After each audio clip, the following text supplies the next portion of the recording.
지난 시간까지 취소 소송의 원고 적격, 그리고 피고 적격, 그리고 참가인, 취소 소송의 대상에 관해서 살펴봤습니다. 이제 취소 소송의 제소 기간 이후의 내용을 설명하겠습니다. 취소 소송은 행정 처분이 있음을 안 날로부터 90일, 처분이 있은 날로부터 1년 이내에 제기해야 됩니다. 어느 하나의 기간만이라도 경과하면 제소할 수 없습니다.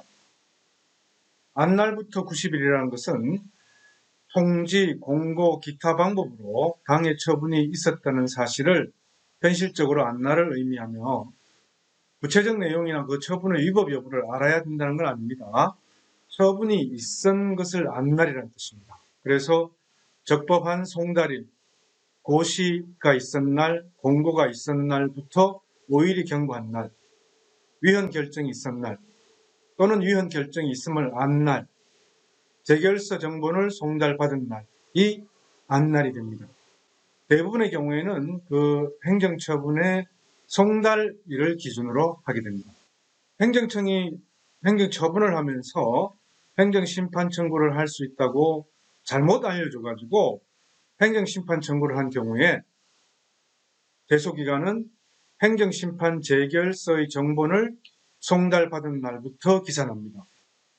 그런데 여기서 주의할 점이 우리가 지난번에 행정심판의 제소기간 설명에서 보듯이 행정청이 처분을 하면서 행정심판을 할 수 있는 날짜를 원래의 법 규정의 날짜보다 긴 기간으로 알려줬습니다. 사실은 행정심판은 해도 되고 안 해도 되는 것이죠. 현재의 행정소송 제도하에서는. 물론 행정심판 절차를 반드시 거쳐야 되는 행정심판 전치주의가 적용되는 경우를 제외하고는 일반적인 행정처분의 경우에는 막바로 행정소송을 제기할 수 있습니다.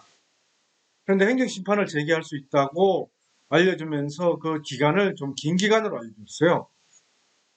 그래서 그 다소 연장된 기간 동안에 행정심판을 제기했으면은 행정심판 재결서를 받은 날로부터 행정소송을 제기할 수 있는데 행정심판도 제기하지 않고 그 연장된 길게 알려준 행정심판 제소 기간 내에 행정소송을 제기한 경우, 이런 경우에는 구제받을 수가 없습니다. 행정심판법상의 규정이 행정소송에는 적용될 수가 없기 때문입니다. 그래서 긴 기간을 알려준 경우에는 그 긴 기간 속에서 행정소송 제기 기간이 도과해버리면 구제받을 수가 없게 됩니다. 그럼 처분이 있은 날부터 1년에서 있은 날이란 처분의 효력이 발생한 날이며 외부로 표시되어서 상대방에게 도달된 날로서 알 수 있는 상태를 말하며 내용을 인식할 필요는 없습니다. 행정심판 재결이 있은 후에 행정소송을 제기하는 경우에 재결이 있은 날은 재결의 효력이 발생된 날로서 적법한 송달일이 됩니다.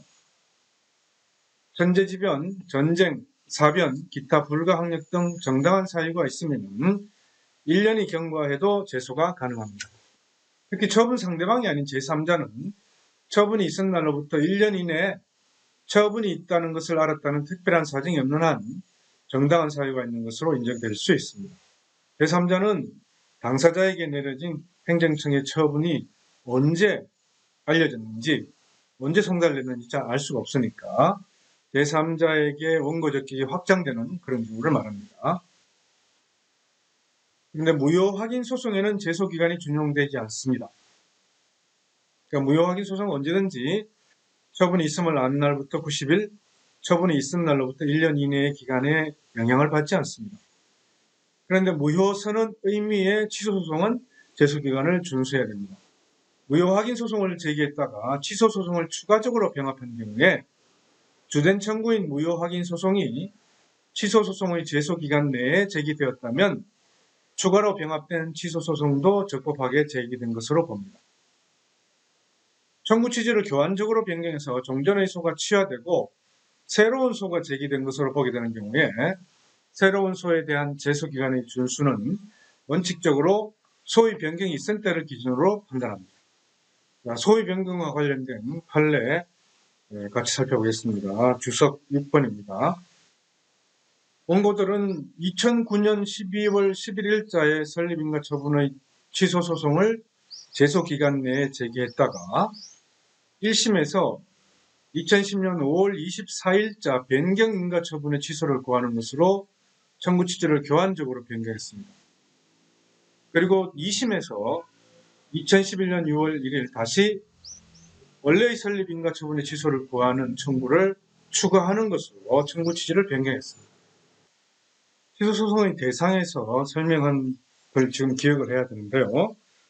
종전 처분의 내용 중 일부의 추가, 철회, 변경의 후속 처분의 경우에는 종전 처분이 대상이다라고 대법원이 판결을 내렸습니다.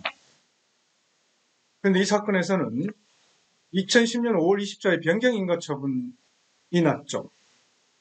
그런데 이 변경인가 처분을 알게 된 것은 피고 보조 참가인이 제출한 2010년 7월 22일자 준비서면을 8월 18일을 송달받고 나서야 알게 됐습니다. 그래서 8월 27일자에 변경인가 처분의 취소를 구하는 것입니다. 그러다가 다시 또 제2심에서 원래의 2009년 12월 11일자 설립인가 처분의 취소를 구하는 소송으로 다시 청구를 추가해서 청구 취지를 변경했습니다. 이렇게 복잡하게 된 이유는 변경인가 처분이 나면은 변경인가 처분, 즉 후속 처분이 취소 소송의 대상인 줄 알고 청구 취지를 교환적으로 변경했다가 그 사이에 어떤 일이 있었냐면은 대법원이 2010년 12월 9일에 그래서 경미한 사항의 변경을 수리하는 변경인가 처분은 원래 원처분에 차라리 흡수된다는 거죠. 그래서 변경인가 처분이 독자적인 처분이 아니고 취소소송의 대상이 아니라는 겁니다. 그런데 이런 대법원 판결은 2010년 12월 9일 날 선고되기 전에는 이게 당초의 설립인가 처분을 할 것인지 변경인가 처분을 취소소송의 대상으로 할 것인지 당사자로서는 잘 알 수가 없었다는 겁니다. 그래서 이 대법원 판결 선고 이후에 원래의 처분을 다시 살려서 청구를 추가하는 것으로 청구 취지를 변경했다.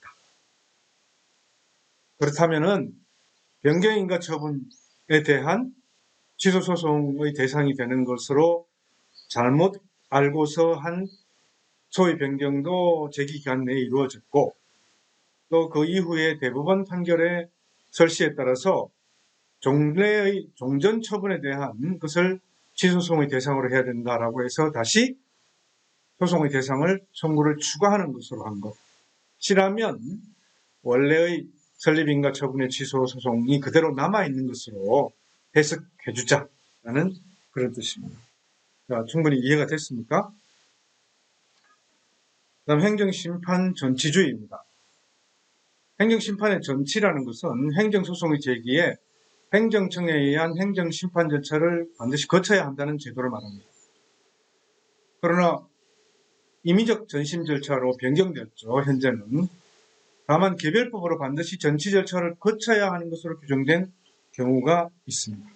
이 경우에는 행정심판 전치 절차를 거쳐야 합니다. 주석 7번을 보면은 소청심사 청구, 관세심사 청구, 국세심사 청구, 그리고 도로교통법상의 중앙행정심판위원회의 재결, 이 네 가지는 반드시 전치 절차를 거쳐야 됩니다. 이런 전치 절차가 규정되어 있다 하더라도 행정심판의 재결이 필요치 않은 경우가 있습니다. 즉 행정심판 청구일로부터 60일이 지나도 재결이 없는 때 혹은 처분의 집행 또는 속행으로 생길 중대한 손해를 예방하여야 하는 때 행정심판기관의 재결 불능 시 기타 정당한 사유가 있으면 행정심판 전치를 거칠 필요가 없다. 그러나 행정심판의 재결이 불필요한 경우라는 뜻은 재결을 거칠 필요가 없다는 뜻이어서 행정심판 제기는 반드시 해야 되는 겁니다. 제기는 하고 이러이러한 사정이 있으면은 곧바로 행정소송을 제기할 수 있다는 뜻입니다. 행정심판 제기가 불필요한 경우에 예를 들면 동종사건에서 이미 행정심판 기각 결정이 있는 때 내용상 관련 처분 또는 같은 목적의 단계적 처분 중 이미 행정심판의 재결이 있는 때 행정소송의 사실심 변론 종결 후 변경된 처분이 있는 때, 소재기 후에 처분이 변경돼서 청구의 변경이 허가된 경우도 포함됩니다. 행정청이 행정심판이 불필요하다고 잘못 고지한 때, 이런 경우는 행정심판 제기가 필요치 않다. 무효확인 소송, 당사자 소송에는 행정심판 전치주의가 적용되지 않습니다. 다만 예비적 청구가 항고소송인 경우에는 적용됩니다. 무효확인 소송을 하면서 처분의 취소 소송을 예비적으로 청구 취지에 추가한 경우는 전치주의가 적용된다는 겁니다. 무작위 위법 확인 소송, 무효 선언을 구하는 취소 소송, 제3자의 취소 소송의 경우에도 적용됩니다. 행정심판 청구 기간 도가를 간과한 행정심판위원회의 재결이 있어도 전치요건은 충족이 안 된 것으로 봅니다. 전치요건은 행정소송의 사실심 변론 종결시까지 갖추면 됩니다. 그래서 보통 행정심판 제기와 함께 행정소송을 같이 제기하는 경우가 많습니다. 행정소송의 변론 종결 때까지 행정심판 제기를 있으면 되는 거니까. 그리고 행정심판과 행정소송의 관련성이 인정되어야 되는데 처분의 동일성을 기준으로 합니다. 인적 관련성이 있어야 되고 물적 관련성이 있어야 되고 주장 내용의 관련성이 있어야 되는데 인적 관련성이라는 것은 동일한 처분인 행정심판의 청구인과 행정소송의 원고의 동일성이 유지된다는 것입니다. 그리고 물적 혹은 사항적 관련성이라는 것은 청구 원인이 기본적인 점에서 동일하면 됩니다. 주장 내용의 관련성이라는 것은 기본적인 점에서 동일하면 되고 전심 절차에서 주장하지 못한 사유를 소송에서 공격방어방법으로 제출 가능하다는 뜻입니다. 이 행정심판을 반드시 거쳐야 되는 행정심판 전치주의에서 나타나는 문제입니다. 행정심판 전치주의가 필요한 행정심판과 그 이후에 행정소송에서 행정심판에서 청구된 사항과 행정소송에서 청구된 사항의 그 관련성을 말하는 겁니다. 인적 관련성, 사항적 관련성, 주장 내용의 관련성 이런 것이 갖추어져야 된다.